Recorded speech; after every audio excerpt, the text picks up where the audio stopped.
আমরা নির্বাচনের আগে আমরা বলেছিলাম এই দেশের মানুষকে যে বিএনপি সরকার গঠন করতে পারলে আমরা অনেকগুলো কাজ করতে চাই মানুষের জন্য এবং দেশের জন্য। তার মধ্যে একটি কাজ ছিল, আমরা বাংলাদেশে, সারা বাংলাদেশে প্রায় 4 কোটি পরিবার আছে, পরিবার মানুষ না, 4 কোটি পরিবার আছে। আমরা এই পরিবারের যে নারী প্রধান, সেই নারী প্রধানের হাতে আমরা ধীরে ধীরে ফ্যামিলি কার্ড পৌঁছে দিব, এরকম একটি কথা আমরা বলেছিলাম। আজকে এই গৌরনদীতে প্রায় 600 পরিবার এই ফ্যামিলি কার্ড পেয়েছে, আরো পরিবার বাকি আছে, তাদেরকে ইনশাল্লাহ আমরা পৌঁছে দিব। আমরা সরকার যখন গঠন করলাম, সরকার গঠন করার পরে যেই বাজেটটি আমরা পেয়েছিলাম, সেই বাজেটটি হচ্ছে আমাদের আগের সরকারের তৈরি করা বাজেট। সেই বাজেটে তারা ফ্যামিলি কার্ডের জন্য কোনো বরাদ্দ রেখা নেই। আপনারা নিশ্চয়ই পত্রপত্রিকায় পড়েছেন যে গত কয়েকদিন আগে আমরা সংসদে, জাতীয় সংসদে আমরা বাজেট উপস্থাপন করেছি এবং সেই বাজেটে আমরা ফ্যামিলি কার্ডের জন্য অর্থ বরাদ্দ রেখেছি। আমরা গ্রামের যারা আছে, গ্রামের যে পরিবারগুলো আছে, খেটে খাওয়া মানুষের যে পরিবারগুলো আছে, অসহায় দুস্থ যে পরিবারগুলো আছে, আমরা ধীরে ধীরে প্রথমে তাদের হাতে ফ্যামিলি কার্ড পৌঁছে দিতে চাই। এবং আমরা এই বছর, আগামী 1 বছরের জন্য যে বাজেট আমরা বরাদ্দ রেখেছি ফ্যামিলি কার্ডের, সেই বাজেটের উপরে ভিত্তি করে আগামী 1 বছরের মধ্যে সারা বাংলাদেশে আমরা 41 লক্ষ পরিবারের কাছে আমরা ফ্যামিলি কার্ড পৌঁছে দেব ইনশাআল্লাহ। সেই হিসাবে এটা আগামী বছর, তারপরে আরো 4 বছর থাকবে। এইভাবে আগামী 5 বছরে ধীরে ধীরে সকল পরিবারের কাছে আমরা যাওয়ার চেষ্টা করব ইনশাআল্লাহ। তো আগামী 1 বছরে যে সারা বাংলাদেশে, আগামী জুন পর্যন্ত সারা বাংলাদেশে আমরা 41 লক্ষ পরিবারের হাতে ফ্যামিলি কার্ড পৌঁছে দিব। সেই হিসেবে প্রত্যেকটি উপজেলায় গড়ে প্রায় 7,000 পরিবারের কাছে, প্রত্যেকটি সারা বাংলাদেশের প্রত্যেকটি উপজেলায় আমরা 7,000 পরিবারের কাছে গড়ে আমরা ফ্যামিলি কার্ড পৌঁছে দিব। তখন ইনশাল্লাহ আগামী বছরের মধ্যে আপনাদের এইবার যেরকম 600 পরিবার পেয়েছেন, ইনশাল্লাহ আরো কয়েক হাজার পরিবার আপনারা ফ্যামিলি কার্ডের আওতাভুক্ত হবেন। আমাদের ফ্যামিলি কার্ড করার উদ্দেশ্য কি ছিল? এই যে আমি আসার সময় দেখলাম অনেকগুলো স্কুলের বাচ্চা মেয়ে দাঁড়িয়েছিল। আমরা যেটা মনে করি, আমরা বিএনপি যেটা মনে করি যে এই যে আমাদের বাংলাদেশ, এই বাংলাদেশকে যদি সামনের দিকে এগিয়ে নিয়ে যেতে হয়, তাহলে পুরুষের পাশাপাশি নারীদেরকেও শিক্ষা এবং একই সাথে অর্থনৈতিকভাবে আমাদের স্বাবলম্বী করতে হবে। আপনাদের নিশ্চয়ই অনেকের মনে আছে, দেশনেত্রী বেগম খালেদা জিয়ার সময় দেশনেত্রী বেগম খালেদা জিয়া মেয়েদের শিক্ষার জন্য ক্লাস 1 থেকে ইন্টারমিডিয়েট পর্যন্ত উনি ফ্রি করে দিয়েছিলেন, শিক্ষা ব্যবস্থা ফ্রি করে দিয়েছিলেন। আমরা সিদ্ধান্ত করেছি যে এবার মহিলাদেরকে, নারীদেরকে আমরা স্বাবলম্বী করার জন্য, অর্থনৈতিকভাবে এবং শিক্ষাগত যোগ্যতার ভিত্তিতে স্বাবলম্বী করার জন্য খালেদা জিয়া ইন্টারমিডিয়েট পর্যন্ত ফ্রি করেছিলেন, বাকি একদম অনার্স পর্যন্ত, স্নাতক পর্যন্ত এবার ইনশাল্লাহ আমরা ফ্রি করব মেয়েদের জন্য, নারীদের শিক্ষার জন্য। নারীদের শিক্ষা ব্যবস্থা আমরা স্নাতক পর্যন্ত বা ডিগ্রি পর্যন্ত, আমরা স্নাতক পর্যন্ত, অনার্স পর্যন্ত আমরা ফ্রি করব। এবং শুধু ফ্রি করব না, যে সকল মেয়েরা ভালো রেজাল্ট করবে তাদেরকে আমরা বৃত্তির ব্যবস্থা করব ইনশাল্লাহ সরকার থেকে।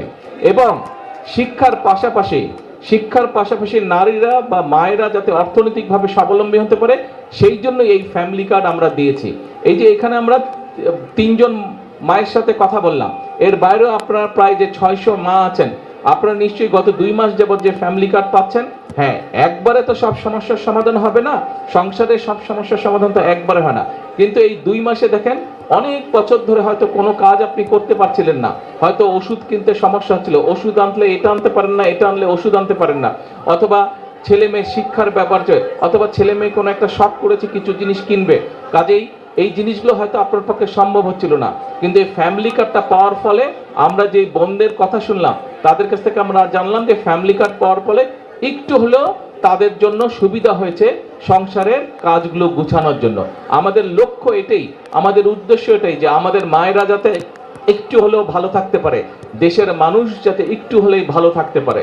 প্রিয় মায়েরা, প্রিয় বোনেরা, আজকে আমাদেরকে যদি সামনের দিকে দেশকে এগিয়ে নিয়ে যেতে হয়, যদি দেশের মাদের হাতে, প্রত্যেকটি নারীর হাতে যদি ফ্যামিলি কার্ড পৌঁছে দিতে হয়, তাহলে আপনাদের সাহায্য, আপনাদের সমর্থন, আপনাদের সহযোগিতা বর্তমান বিএনপি সরকারের প্রয়োজন। বিএনপি সরকারকে আপনারা যদি দেশের নারী সমাজ সকলে যদি বিএনপি সরকারকে সহযোগিতা করে, যদি বিএনপি সরকারের পাশে থাকে, ইনশাল্লাহ আমরা ফ্যামিলি কার্ড আস্তে আস্তে সারা দেশে পৌঁছে দিতে পারবো। এবং আমরা দৃঢ়ভাবে বিশ্বাস করি যে ফ্যামিলি কার্ডের মাধ্যমে আমরা সমাজে আমরা একটি বিরাট পরিবর্তন করতে সক্ষম হব ইনশাল্লাহ। কারণ ধীরে ধীরে শিক্ষার আলোয় আলোকিত হবে আমাদের নারীরা, একই সাথে অর্থনৈতিকভাবেও তারা ধীরে ধীরে শক্তিশালী হবে। আমরা একটি কথা বলি যে আমরা করব কাজ গর্ব দেশ, সবার জন্য, সবার আগে যেমন বাংলাদেশ বলি, একই কথা আমরা বলি সবার জন্য বাংলাদেশ। আমরা বলি করব কাজ গর্ব দেশ, সবার আগে বাংলাদেশ, করব কাজ গর্ব দেশ, সবার জন্য বাংলাদেশ। সবাই যাতে এই বাংলাদেশে আমরা আগামী দিনে একটু ভালো থাকতে পারি, সবাই যাতে আমরা বাংলাদেশে একটু ভালোভাবে চলতে পারি, সেটাই হচ্ছে বর্তমান সরকারের রাজনীতি, সেটাই হচ্ছে আমাদের লক্ষ্য, সেটাই হচ্ছে আমাদের উদ্দেশ্য। আমরা দেশে সকলকে শান্তিতে নিয়ে চলতে চাই, দেশে আমরা সকল ধর্মের মানুষকে একসাথে নিয়ে শান্তিতে আমরা চলতে চাই। আমরা যদি ধৈর্যশীল হই, আমরা সকলে যদি ধৈর্য সহকারে চলি, দাঁড়াও না ভাই, যারা স্লোগান দিচ্ছ এই ছেলেপেলেগুলো খুব ডিস্টার্ব করে। আমরা যদি সকলে মিলে ধৈর্য সহকারে চলি, তাহলে আমরা আমাদের এই দেশটাকে আমাদের প্রত্যাশিত দেশ হিসেবে গড়ে তুলতে পারবো। আমরা মুসলমান হই, আমরা হিন্দু হই, আমরা বৌদ্ধ হই, খ্রিস্টান হই, আমাদের হাজার বছরের ঐতিহ্য হচ্ছে সকল ধর্মের মানুষ এই দেশে আমরা শান্তিতে বসবাস করেছি অতীতে। কাজেই বর্তমানে এবং ভবিষ্যতেও আমরা চাই সকল ধর্মের মানুষকে একসাথে নিয়ে, কোনো ভেদাভেদ না, সকলকে মানবিকতার ভিত্তিতে বিচার করে আমরা এই দেশকে পুনর্গঠন করতে চাই, আমরা এই দেশকে সামনে এগিয়ে নিতে চাই। এবং সকল সময় আমি একটি কথা বলি, বিএনপির সকল রাজনৈতিক ক্ষমতার উৎস জনগণ। এই জনগণের সমর্থন এবং এই জনগণের সমর্থন যতক্ষণ বিএনপির কাছে থাকবে, যতক্ষণ বিএনপির পাশে জনগণ থাকবে, বিএনপি কোনো বাধা মানবে না, বিএনপি দেশকে ইনশাল্লাহ সামনের দিকে এগিয়ে নিয়ে যাবে জনগণকে সাথে নিয়ে।